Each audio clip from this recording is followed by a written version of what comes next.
नमस्कार, स्वागत आहे तुमचे आमच्या चॅनेलमध्ये। आवाज महामुंबईचा, शोध बातमीचा, कौल मनाचा। चला तर मग आमचे चॅनेल शेअर करा, लाईक करा आणि सबस्क्राइब करा। धन्यवाद।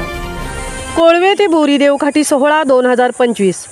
श्री हनुमान जयंतीनिमित्त बोरीपेण गावामध्ये अक्कादेवी मातेची दरवर्षीप्रमाणे यंदाही शनिवार दिनांक 12 मार्च रोजी देवघाटी सोहळा उत्साहात साजरा करण्यात आला।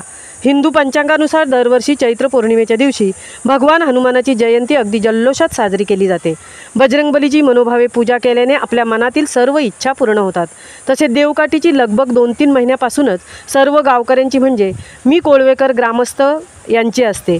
काठी आणण्यासाठी जंगलामध्ये जाऊन तोडून मोठ्या जल्लोषात गावातली लहान थोर वरिष्ठ मंडळी जाऊन वाजत गाजत काठी घेऊन येतात। एक गाव एक देवकाठी या गावामध्ये ब्रास बँड पथक, टिमकी बाजा, ढोलवादक मानाची देवकाठी घेऊन जाण्यासाठी जवळपास 2 ते 3 लाख रुपये खर्च गावकरी दरवर्षी करत असतात।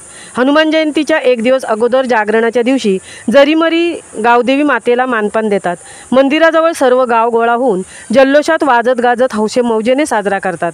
हनुमान जयंतीचा जन्मोत्सव साजरा करून महाप्रसाद झाल्यावर पूर्ण गावकरी ब्रास बँड वाजवत कोळवे गावची मानाची काठी घेऊन बोरीगावच्या अक्काबाईच्या यात्रेत जातात। गावामध्ये सर्व लहान थोर धार्मिक कार्यात एकी दाखवण्याचा काम कोळवे गाव करते। तसेच उत्साहात देवकाठीचा सोहळा साजरा करण्यात आला। ही परंपरा वर्षानुवर्ष वडिलोपार्जित चालू आलेली आहे। तरुण मंडळी मोठ्या उत्साहाने ही परंपरा साजरी करत असतात। यावर्षीही या सोहळ्यात 2रा क्रमांक कोळवे गावाने पटकावला आहे। आवाज महामुंबईचा चॅनेलसाठी मिलिंद खारपाटीलसह तृप्ती भोईर, कोळवे पेण।